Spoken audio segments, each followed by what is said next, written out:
En effet, c'est la journée que le Seigneur a faite.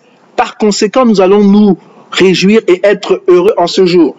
C'est toujours un privilège pour moi, c'est toujours un honneur de me tenir debout devant vous et de pouvoir vous parler des oracles de Dieu. Je suis toujours excité et je suis heureux d'avoir cette opportunité de m'adresser à qui voudrait bien m'entendre de ce que Dieu fait dans la vie des hommes et des femmes.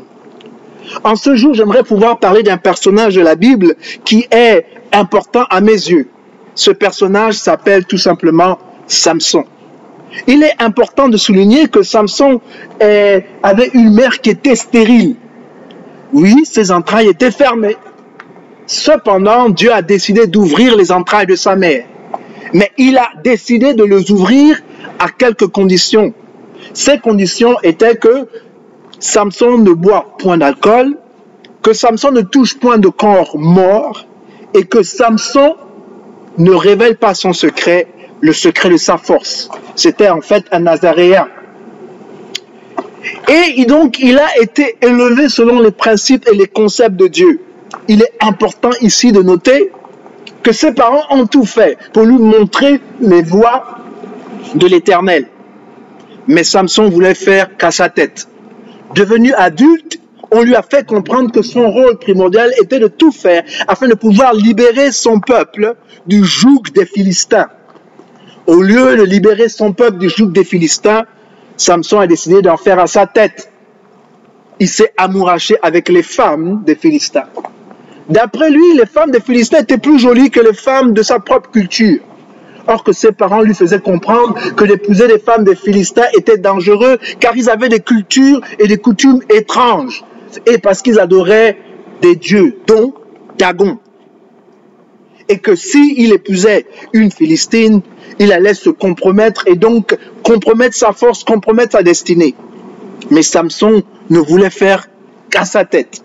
Et donc aujourd'hui, j'aimerais pouvoir parler de ce personnage. Parce que malgré tout ce que Samson a fait, il est important de noter que Samson était loin. Malgré tout ce que Samson a fait, le plan de Dieu dans la vie de Samson s'est accompli. Dans cet ordeal, celui qui a perdu, ce n'est pas Dieu à cause du mauvais comportement de Samson, mais c'est bel et bien Samson lui-même. Car la fin nous révèle que Samson est mort avec ses ennemis. Mais j'aimerais qu'on ne se précipite pas. J'aimerais qu'on puisse parler de ce personnage qui ne cesse de me surprendre, qui ne cesse de veiller ma curiosité depuis ma tendre enfance. Oui, la vie de Samson. La vie de Samson est truffée de contradictions. D'abord, alors qu'il était appelé à être nazaréen, consacré à Dieu dès le ventre de sa mère dans Juge 13, verset 5, la Bible nous dit qu'il n'a cessé de violer son vœu de nazaréen. L'Esprit de Dieu descendait souvent sur lui et lui donnait la force de combattre les Philistins, les oppresseurs des Israélites. Mais en même temps, il était un coureur de jupons et un homme plein de vengeance et de péché. Sa vie illustre le fait que quand nous cédons à la tentation, cela mène au péché. Que Dieu peut se servir même d'un homme pécheur pour accomplir sa volonté et qu'il ne permettra pas que nous échappions aux conséquences du péché. Je veux ici rappeler à ceux qui m'écoutent que ce n'est pas parce que on fait des grandes choses au nom de Dieu et que nous savons qu'au plus profond de nous-mêmes, on viole les lois de Dieu, que Dieu approuve ce que l'on fait.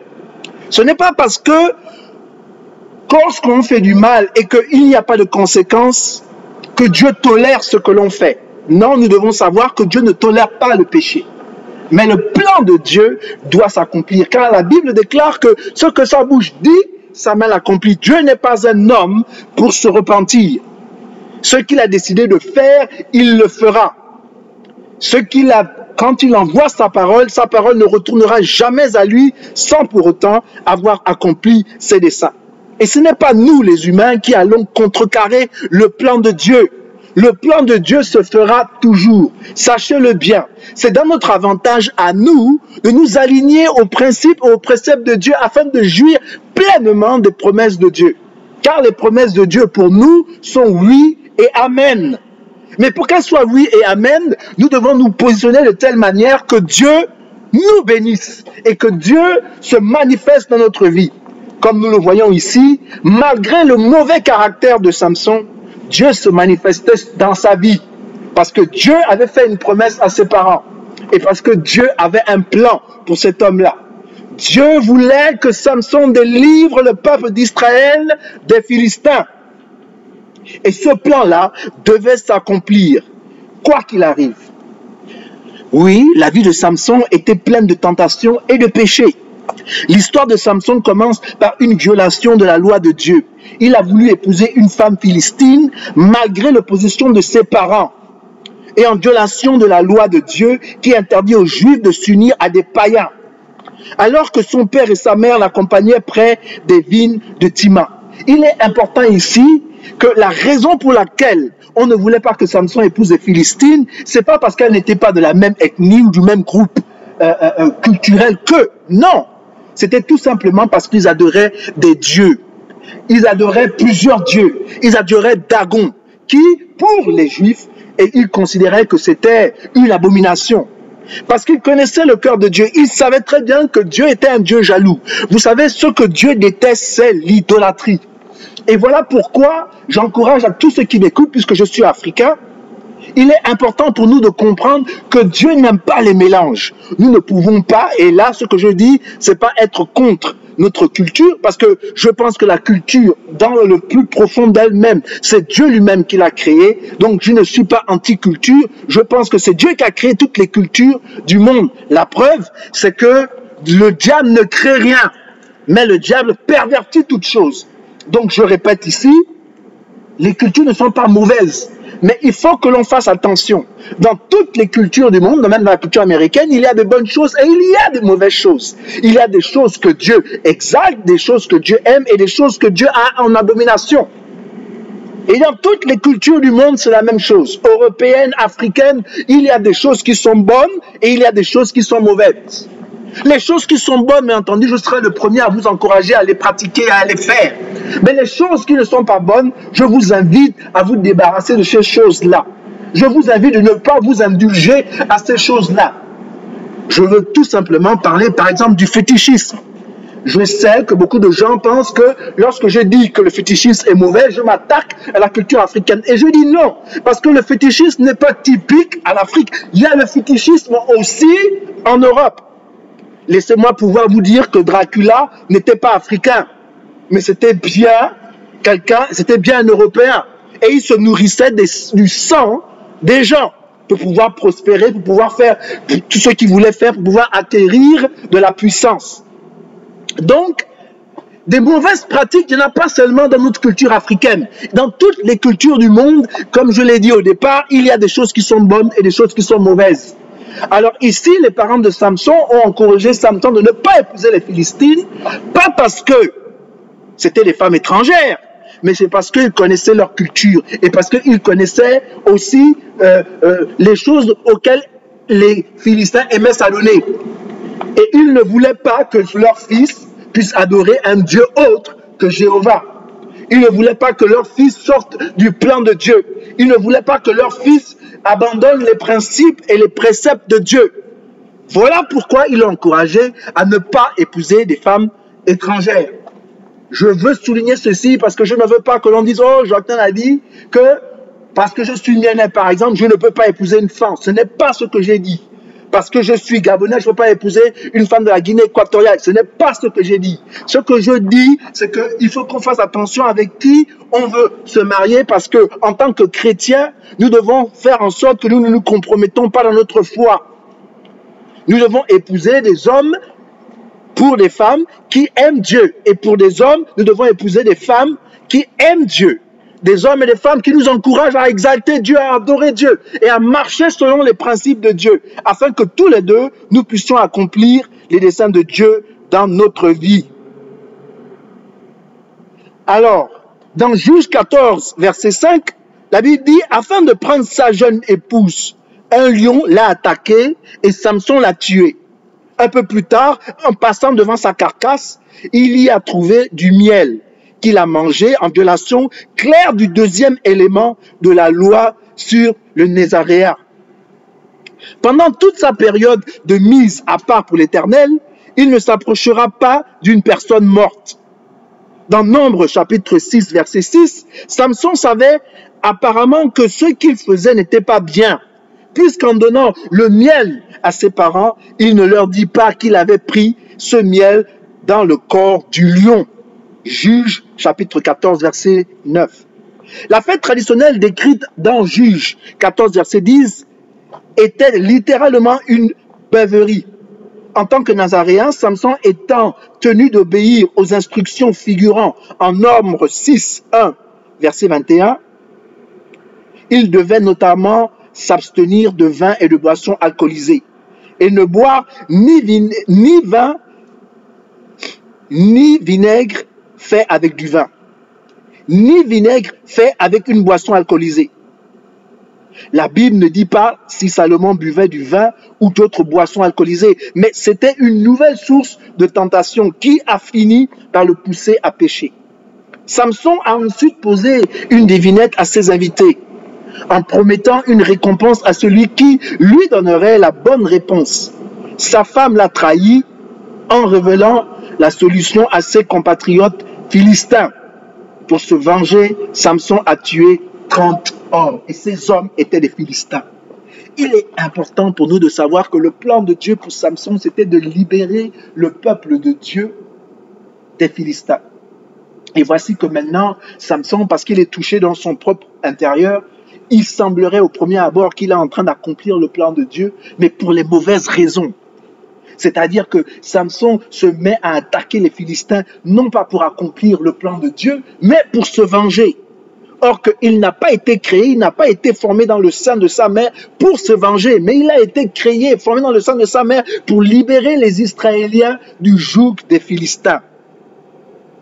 La vie de Samson, Dieu peut se servir même d'un homme pécheur pour accomplir sa volonté. Voilà ce que la vie de Samson nous révèle.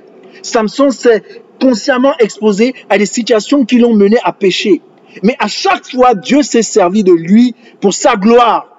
Il l'avait appelé à commencer à délivrer Israël de la domination des Philistins. Dans Juge 13, verset 5, même le péché des hommes ne peut empêcher Dieu d'accomplir sa volonté.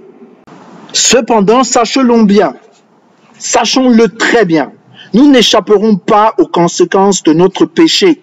La volonté de Dieu va toujours s'accomplir. Mais malgré cela, Samson a subi les conséquences de son péché.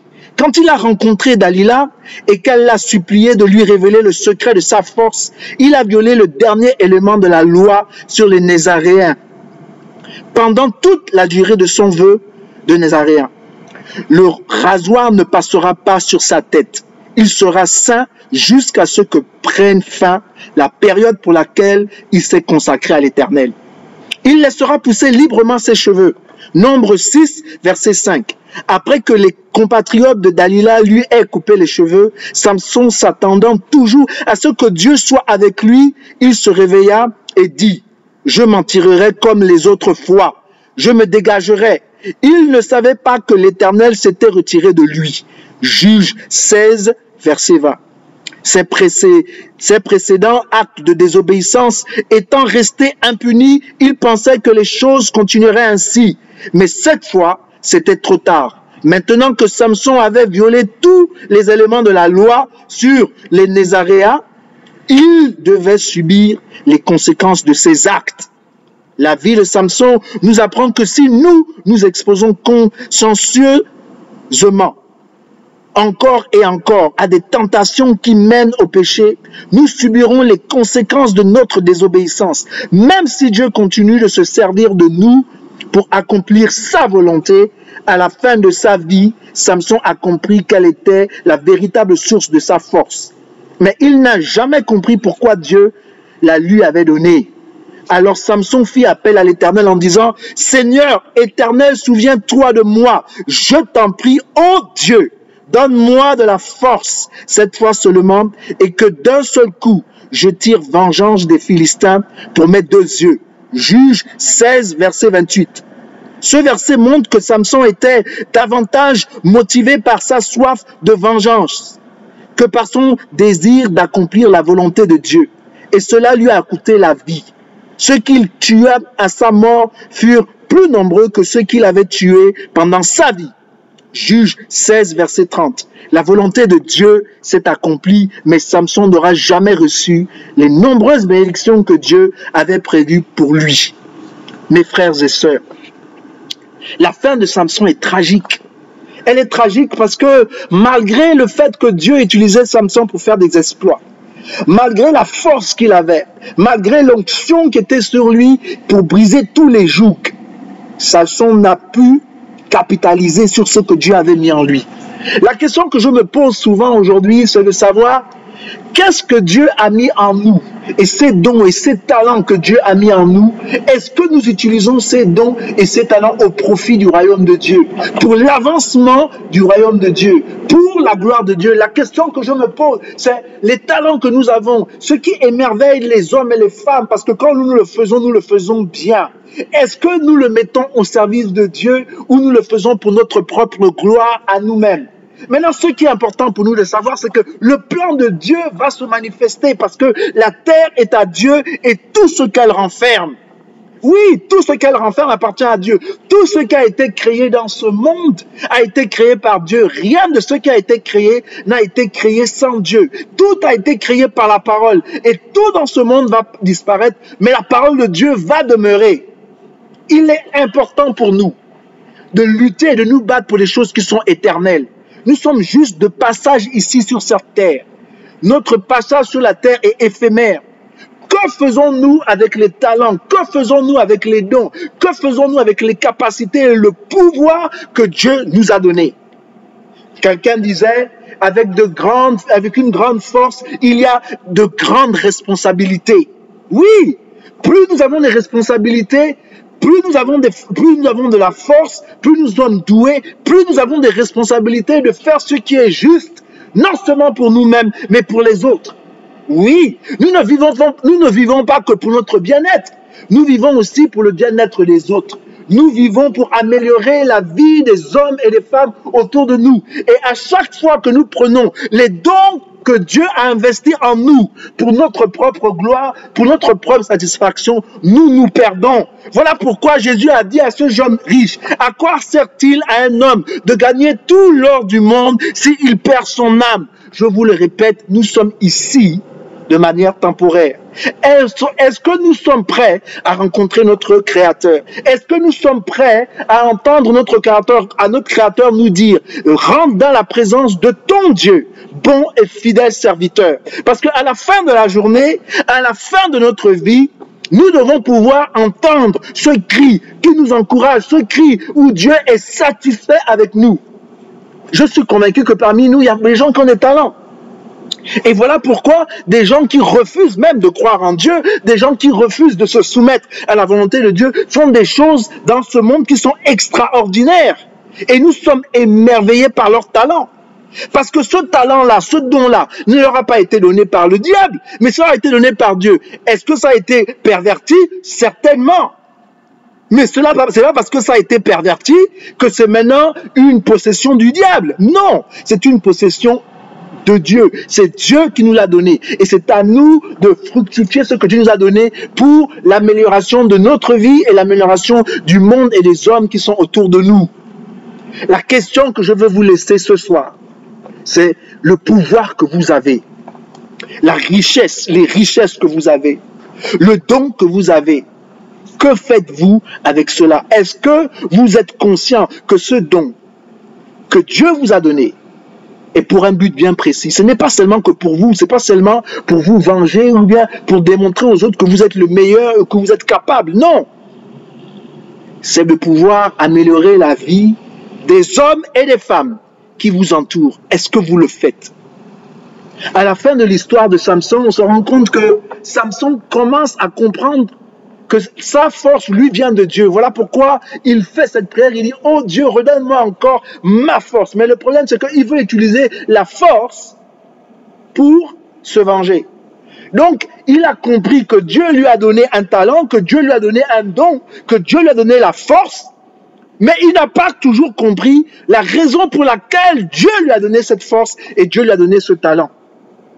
Et alors pour lui, il veut détruire ses ennemis, non pas pour délivrer son peuple des Philistins, mais parce qu'il veut se venger du fait qu'on lui a crevé les yeux. Ce qui est intéressant dans la fin de l'histoire, c'est que Samson finit par tuer plus de Philistins pendant qu'il est en train de mourir avec eux que lorsqu'il était vivant. Le plan de Dieu s'est manifesté. Le plan de Dieu s'est accompli. Cependant, je suis convaincu que Samson n'était pas supposé mourir avec ses ennemis. Je pense que Samson devait triompher, car la Bible est claire que celui qui met sa confiance en l'Éternel ne sera jamais déçu. Et ses ennemis ne triompheront jamais sur lui. Et là, nous voyons Samson, sa dernière prière. Dieu se manifeste parce que Dieu ne peut se renier, parce que Dieu n'est pas un homme pour mentir. Samson retrouve sa force et en ce jour-là, il est en train de détruire les Philistins pendant qu'ils sont en train d'adorer Dagon. Je vous le dis, le plan de Dieu dans notre vie va se manifester. Quel que soit le plan de l'homme, le plan de Dieu est plus fort. Quel que soit le plan de l'homme, le plan de Dieu est plus grand. Il y a beaucoup de projets dans le cœur de l'homme, mais les desseins de l'Éternel s'accompliront toujours. Car les promesses de Dieu sont oui et amen. J'aimerais pouvoir encourager ici chacune des personnes qui m'écoutent de se regarder, de regarder au plus profond d'elle-même, d'analyser et de voir qu'est-ce que Dieu m'a donné. Et est-ce que ce que Dieu m'a donné, je l'utilise pour la gloire de Dieu?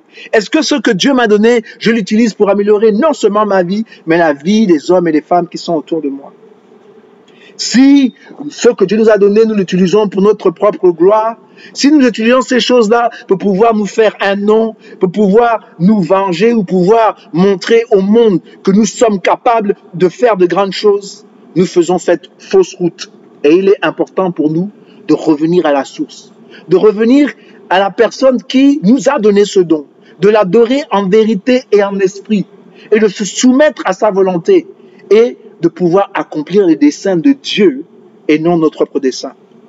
Je bénis Dieu de ce que vous êtes nombreux à m'écouter et je prie sincèrement que Dieu nous ouvre les yeux.